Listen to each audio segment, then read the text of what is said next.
Assalamualaikum warahmatullahi wabarakatuh. Di sini saya akan memaparkan hasil rangkuman untuk tugas bagian yang ke-1, yaitu latar kesejarahan situasi politik Jazirah Arab.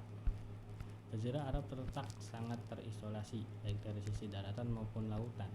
Kawasan ini menjadi tempat tampil Nabi dengan pekabaran ilahinya pada abad ke-7 perhitungan tahun Masehi. Sebenarnya terletak di pojok kultural yang mematikan. Sejarah dunia yang besar telah jauh meninggalkannya. Perselisihan yang membawa peperangan antar suku berlangsung dalam skala besar-besaran di jazirah tersebut. Dari sudut pandang negara-negara adik kuasa, Arabia merupakan kawasan terpencil dan biadab, sekalipun memiliki posisi cukup penting sebagai kawasan penyangga dalam ajang perebutan kekuasaan politik di Timur Tengah yang ketika itu didominasi dua imperium raksasa, yaitu Bizantium dan Persia. Kekaisaran Bizantium atau Kekaisaran Romawi Timur dengan ibu kota Konstantinopel merupakan bekas imperium Romawi dari masa klasik. Pada permulaan abad ke-7, wilayah imperium ini telah meliputi Asia Kecil, yaitu Syria, Mesir, dan bagian tenggara Eropa hingga Danube. Pulau-pulau di Laut Tengah dan sebagian daerah Italia serta sejumlah kecil wilayah di pesisir Afrika Utara juga berada di bawah kekuasaannya. Saingan berat Bizantium dalam perebutan kekuasaan di Timur Tengah adalah Persia. Ketika imperium ini berada di bawah kekuasaan dinasti Sasanid, ibu kota Persia adalah Al-Madain, terletak sekitar 20 mil di sebelah tenggara kota Baghdad yang sekarang. Wilayah kekuasaannya terbentang dari Irak dan Mesopotamia hingga pedalaman timur Iran dewasa ini serta Afghanistan. Kehidupan di Jazirah Arab. Risalah yang dibawa Nabi Muhammad memiliki keterkaitan yang erat dengan milieu dunia perniagaan masyarakat perkotaan Arab pada saat itu. Tanah air pertama Islam yaitu Makkah merupakan pusat perniagaan yang sangat makmur, sementara tanah air keduanya Yathrib yang populer dengan nama sekarangnya itu Madinah adalah oase kaya yang juga merupakan kota niaga sekalipun tidak sebesar Mekah. Meskipun Madinah memiliki peran sentral dan amat vital dalam evolusi eksternal misi kenabian Nabi Muhammad, namun nilai komersial Mekah lah yang tampaknya paling mendominasi ungkapan Al-Quran. Pada penghujung abad ke-6, para pedagang besar kota Mekah telah memperoleh kontrol monopoli atas perniagaan yang lewat bolak-balik dari pinggiran pesisir barat Arabia ke Laut Tengah.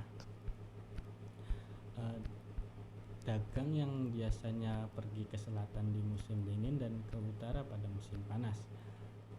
Rute ke selatan adalah ke Yaman, tetapi biasanya juga diperluas ke Abyssinia, sementara rute ke utara adalah ke Syria.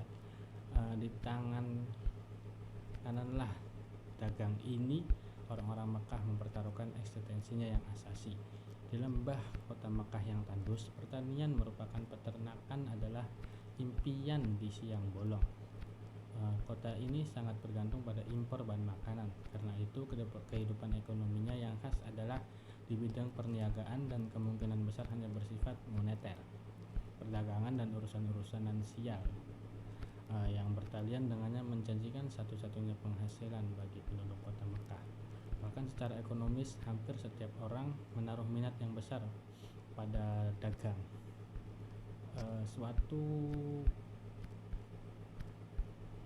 musibah lain yang menimpanya akan merupakan pukulan berat dan bencana bagi penduduk kota tersebut. Itulah sebabnya supaya keamanan kota Makkah terjamin, orang-orang Quraisy harus melakukan negosiasi dengan negara tetangga dan menjalin hubungan baik dengan suku pengembara di berbagai rute perniagaan. Terus ada suasana keagamaan. Sebagaimana telah dikemukakan di oase-oase sekitar Madinah, terdapat sejumlah pemukiman Yahudi. Keberadaan orang-orang Yahudi di Arabia mungkin bisa ditelusuri mulai abad pertama Masehi. Penaklukan Yerusalem oleh Kaisar Titus serta penumpasan pemberontakan Bar Kokhba barangkali telah membuat sejumlah orang Yahudi di kota tersebut terpaksa meninggalkan negerinya untuk mengambil hayat dan kemudian menetap di Arabia. Alfred menyebutkan 6 kota Arab, yaitu Hijr, Ulat, Taimah, Khaybar, Taif, dan Madinah, yang menjadi tempat pemukiman Yahudi. Kota Mekah tidak dimasuki karena merupakan pusat penyembahan berhala. Sekalipun demikian, orang-orang Quraisy mengenal dengan baik agama Yahudi karena kota itu berada di jalur perniagaan Yaman dan Syria. Beberapa penulis barat modern telah mengajukan sejumlah spekulasi sehubungan dengan situasi keagamaan di Arabia dalam kaitannya dengan gagasan-gagasan religius Yudeo-Kristiani. Dikatakan bahwa sebelum kedatangan Islam, intelektual Arabia telah dirembesi gagasan-gagasan Yudeo-Kristiani. Sementara penulis barat lainnya memberi tekanan pada salah satu dari kedua tradisi keagamaan Semit itu sebagai telah mempengaruhi alam pikiran orang-orang Arab. Richard Bell misalnya lebih menitik beratkan pada gagasan Kristen, sedangkan Torrey pada gagasan Yahudi. Namun berbagai spekulasi ini pada akhirnya ditujukan untuk menjelaskan sumber-sumber atau asal-usul genetik Al-Quran. Permasalahan ini akan dibahas di bab yang akan datang. Kehidupan Nabi Muhammad dilahirkan di Mekah sekitar tahun 570 di tengah-tengah keluarga Bani Hashim dari suku Quraisy yang pamornya ketika itu tengah surut. Ayahnya Abdullah adalah seorang pedagang sebagaimana profesi rata-rata orang di sana, yang meninggal ketika ia masih berada di kandungan ibunya. Ketika berusia 6 tahun, ibunya menyusul kepergian ayahnya, dan Nabi pun diasuh kakeknya yaitu Abdul Muthalib, yang juga meninggal ketika ia berusia 8 tahun. Selanjutnya Nabi diasuh pamannya Abu Thalib, pemimpin Banu Hashim yang relatif miskin tetapi terhormat. Orang inilah yang memberikan perlindungan kepada Nabi dan membelanya secara mati-matian dari berbagai tantangan berat yang diajukan pemuka-pemuka suku Quraisy terhadap agama baru yang didakwahinya. Sekalipun terlihat bahwa Abu Thalib sendiri tidak pernah menerima kepercayaan keponakannya. Solidaritas kesukuan yang merupakan karakteristik asasi kode etik suku-suku di Arabia memang mengharuskan Abu Thalib melindungi dan menuntut balas atas setiap kerugian yang diterima Nabi. Sementara keyatiman dan kepapanan Nabi dalam kehidupan awalnya dikonfirmasi dalam Al-Quran surat Ad-Duha. Dan bukankah dia mendapatmu dalam yatim, lalu dia melindungimu, dan dia mendapatimu dalam keadaan bingung, lalu dia memberimu petunjuk, dan dia mendapatimu dalam keadaan kekurangan, lalu dia memberi kecukupan. Ayat yang pertama dikutip di atas memberi petunjuk tentang keyatiman Nabi Muhammad. Ayat terakhir mengungkapkan kehidupan awalnya yang penuh kekurangan, sementara ayat yang diantara keduanya tengah-tengah mengidentifikasikan tentang jalan sesat yang ditempuh Nabi pada masa muda sebelum mendapat petunjuk. Dipersingkatakan maknanya di kalangan mufassir Muslim. Tengah-tengah ini, sejumlah mufassir mengungkapkan bahwa yang dimaksud dengan kesesatan di sini adalah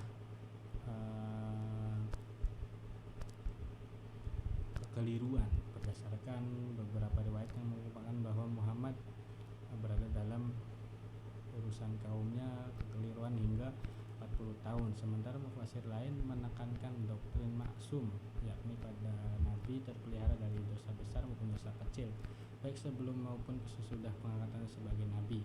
Menolak pengertian itu, kekerasan semacam ini, dan merupakan penjelasan kesesatan tersebut sebagai tersesat di lorong-lorong Mekah dari rumah Halimah yang pengampu menyusui Nabi ketika kecil, atau dengan menakwilkan sehingga yang tersesat adalah kaum Nabi.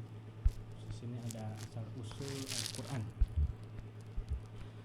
Definisi dan sinonim kitab suci kaum muslimin yang berisi kumpulan wahyu ilahi yang diturunkan kepada Nabi Muhammad selama kurang lebih 23 tahun, secara populer dinamakan dengan Al-Quran.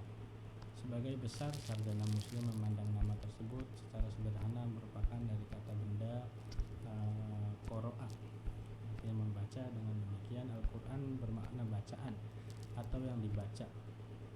Yang dalam manuskrip Al-Quran beraksara yang awal kata itu ditulis tanpa menggunakan hamzah di Quran.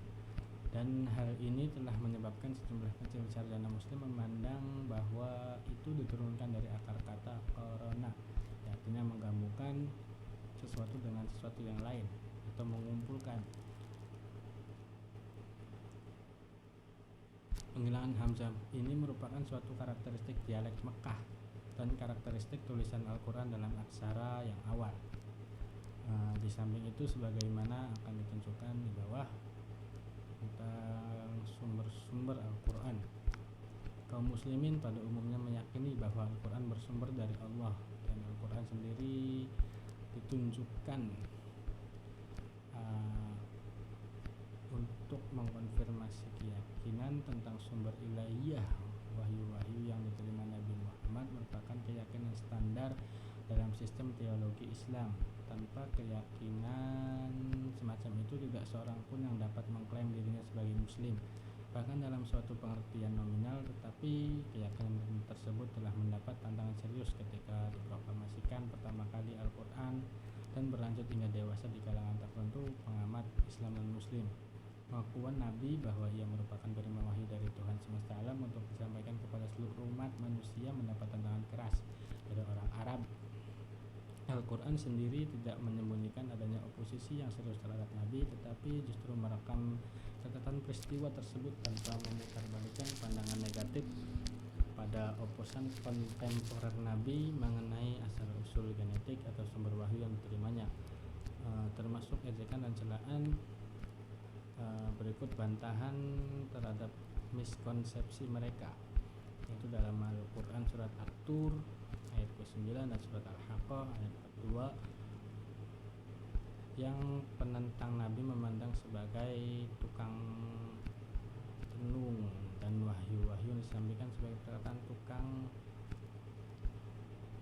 Demikian pula dalam beberapa bagian Al-Quran seperti surat Al-Anbiya, As-Saffat, At-Tur, Al-Haqqah, ia dituduh sebagai penyair. Di tempat lain dalam Al-Hijr, Al-A'raf, As-Saffat, Ad-Dukhan, Al-Mu'minun, Az-Zariyat sebagai majnun, orang gila. Wahyu ilahi dan Nabi uraian tentang definisi sinonim dan sumber Al-Quran di atas dengan jelas memperhatikan bahwa konsepsi kitab suci itu mengenai asal-usul dirinya wahyu-wahyu Qur'ani yang diterima Nabi menurut gagasan ini bersumber dari Allah. Wahyu-wahyu tersebut sebagaimana dengan wahyu yang lain diterima oleh nabi-nabi sebelum Nabi Muhammad.